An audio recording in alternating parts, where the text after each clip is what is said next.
তাহলে দেখো যে ট্রান্সফরমেশনের রুল 7 এর মধ্যে যদি কোনো বাক্য চিরন্তন সত্য হয় তাহলে নেগেটিভ করার জন্য it is not that plus পরের অংশ নেগেটিভ করতে হবে। It is not that, it is not that, এটা হচ্ছে প্রথমে বুঝবে। যেমন the earth move round the sun, সূর্য পৃথিবী সূর্যের চারদিকে ঘুরে, এরকম বাক্য, এটা তো চিরন্তন সত্য বাক্য। তাহলে দ্য আর্থ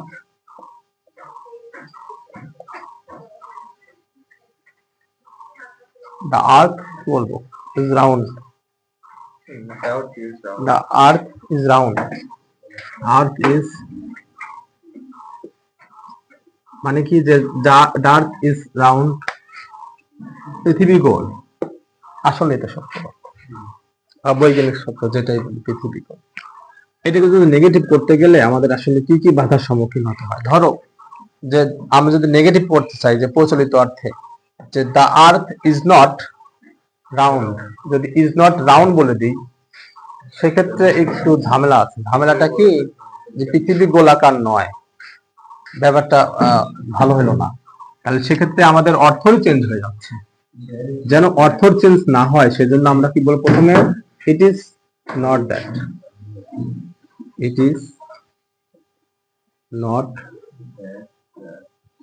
দ্যাট, তারপরে যা আছে তাই, এখানে একটা নেগেটিভ দিয়ে দেবো। দ্য আর্থ ইজ নট গোলাকার নয়, ঠিক আছে। ইট ইজ নট দ্যাট, এটি সত্য নয় যে, এটি নয় যে পৃথিবী গোলাকার নয়। তাহলে এটি সত্য নয় যে পৃথিবী গোলাকার নয়, তাহলে পৃথিবী কি গোলাকার। এরকম আরো কিছু এক্সাম্পল তুমি এখান থেকে ফলো করতে পারো। বেশি না, time and tide wait for none, time and TID wait for none। এখন তুমি বলতে পারো it is not that time and tide wait for anyone, no one থাকলে নান থাকলে কি হয়, anyone, নান মানে হচ্ছে কেউ না, আর anyone মানে হচ্ছে যে কেউ।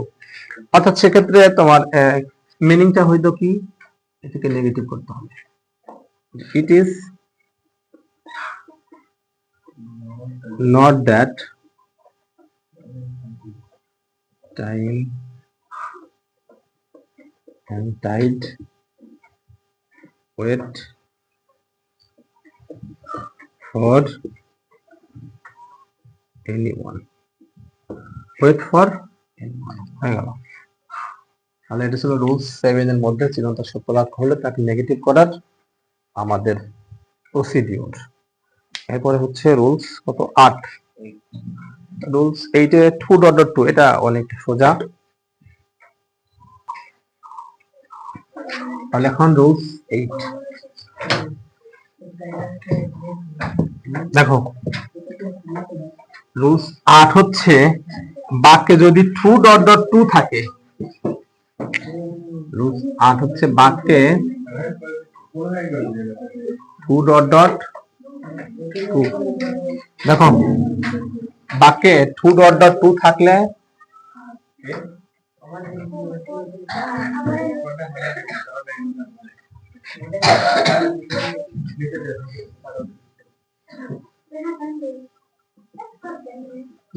নেগেটিভ করতে হলে কি করতে হবে। আচ্ছা এটা জেনে রাখো যে 2.2 মানে হচ্ছে এতই যে না, এটা বলতে বোঝাচ্ছে এতই যে না, এতই যে না। এটা কেমন হবে তাহলে, 2 এর পরিবর্তে আমরা দিব হচ্ছে সো, 2 এর পরিবর্তে দিব হচ্ছে করতে গেলে 2 এর স্থানে সো এবং 2 এর পরিবর্তে that plus subject plus can অথবা কুড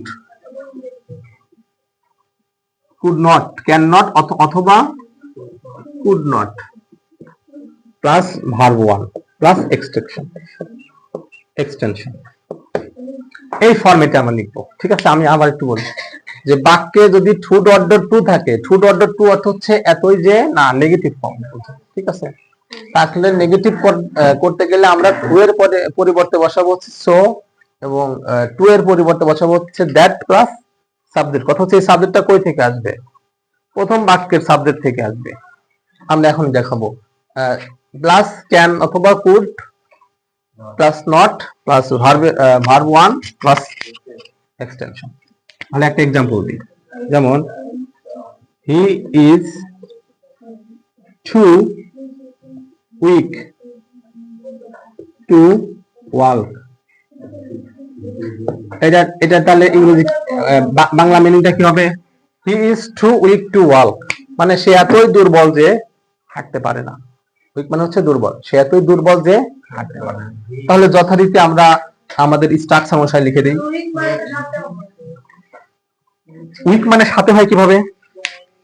ওটা উইথ, WITH বানান ভালোভাবে শিখে আসবে। উইথ আর উইক এক জিনিস, WITH। আর এখানে কি আছে? Weak, WEAK, weak. তাহলে প্রথমে কি হবে? হি ইজ আছে, থাক সমস্যা নেই। He is so weak that. এখন এই সাবজেক্ট কোনটা হবে? প্রথম বাক্যে যে সাবজেক্ট ছিল ওইটাই, অর্থাৎ হি হবে। হি, এরপরে ক্যান দেবো না কুড দেবো? কথা হচ্ছে এই বাক্যটা যদি প্রেজেন্ট টেন্সে থাকে, অর্থাৎ দেখো সাহায্যকারী ভার্ব আছে হচ্ছে ইজ, প্রেজেন্ট টেন্স, সেক্ষেত্রে হবে can not. He can not, he can not. তারপরে কি আছে? এরপরে সাবজেক্ট, সরি ভার্ব, ভার্ব কি আছে? Work, work. He is so weak that he can not work. অর্থ হচ্ছে সে অনেক দুর্বল যে সে হাঁটতে পারে না। এটা কিন্তু আমাদের আবার সিম্পল থেকে কমপ্লেক্স হয়ে গেল। এটা কিন্তু সিম্পল থেকে কমপ্লেক্সের রুলসও বটে। এটা সিম্পল রুলস আর এটা হচ্ছে কমপ্লেক্স, জটিল বাক্য। এরকম আরো কিছু এক্সাম্পল হয়তো দেওয়া আছে, ওইগুলো একটু দেখে নিতে হবে। যেমন আমি যদি আরেকটা দিই, Rita was too nervous to speak fluently. She is too happy to describe the word. He is too happy to describe the word. এটা করো দেখি। He is too happy to describe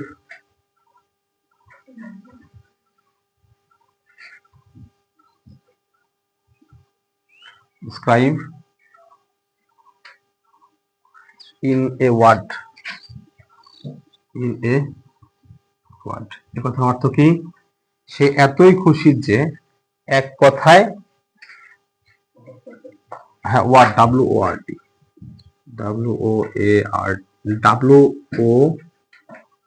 word কি? ওয়ার্ড এক কথায় প্রকাশ করা যায় না, সে এত খুশি। এখন স্ট্রাকচার অনুসারে এটাকে সলভ করো। দেখো আমাদের তাহলে কি রুলস 8-এর একটা ব্যতিক্রম আছে, সেটা একটু লিখে দিই।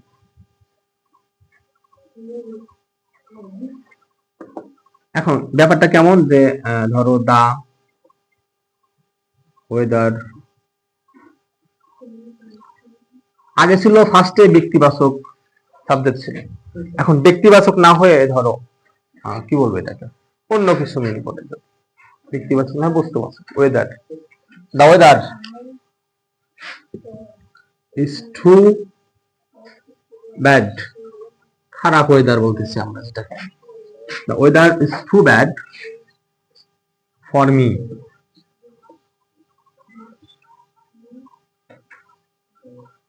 to go to school. ওয়েদারটা আমার জন্য এত খারাপ যে আমি স্কুলে যেতে পারছি না। নেগেটিভ সেন্সে বোঝাচ্ছে।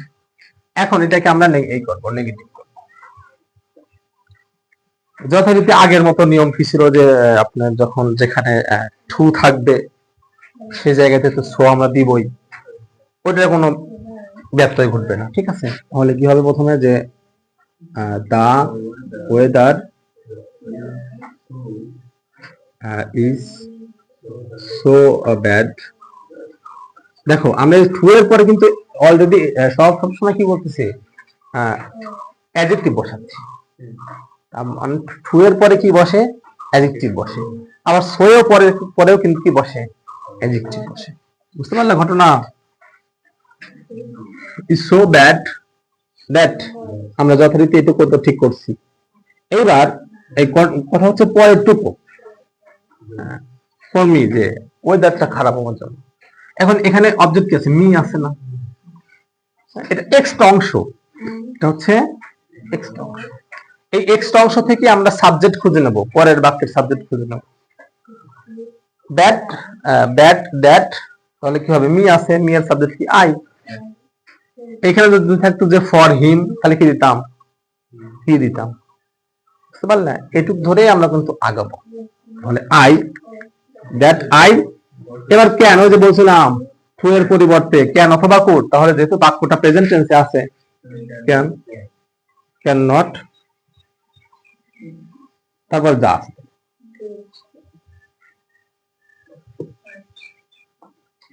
আর একটা example, the load is too heavy. Heavy বানান কি, এইচ এ, আচ্ছা হেভি না দিয়ে আমি একটু the work, the work, the work, the work is too hard. The work is too hard for me to continue. To continue অর্থ কি, যে কাজটা আমার জন্য এত কঠিন, চালিয়ে যাওয়া খুব কঠিন, কাজটি আমার জন্য চালিয়ে যাওয়া খুব কঠিন। তাহলে এই বাক্যের তুমি যদি আগের স্ট্রাকচার অনুযায়ী লিখে দাও, সেক্ষেত্রে কি হবে, the work is so hard that I cannot continue. The work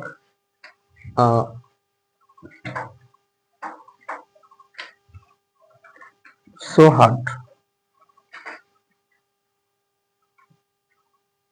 ওকে, সমস্যা নেই, এটি হবে, ভুল হওয়ার সম্ভাবনা নাই। তাহলে এটি ছিল আমাদের ব্যতিক্রম, অর্থাৎ রুলস 8 এর একটু ব্যতিক্রম। এরপরে যেটা আছে রুলস 9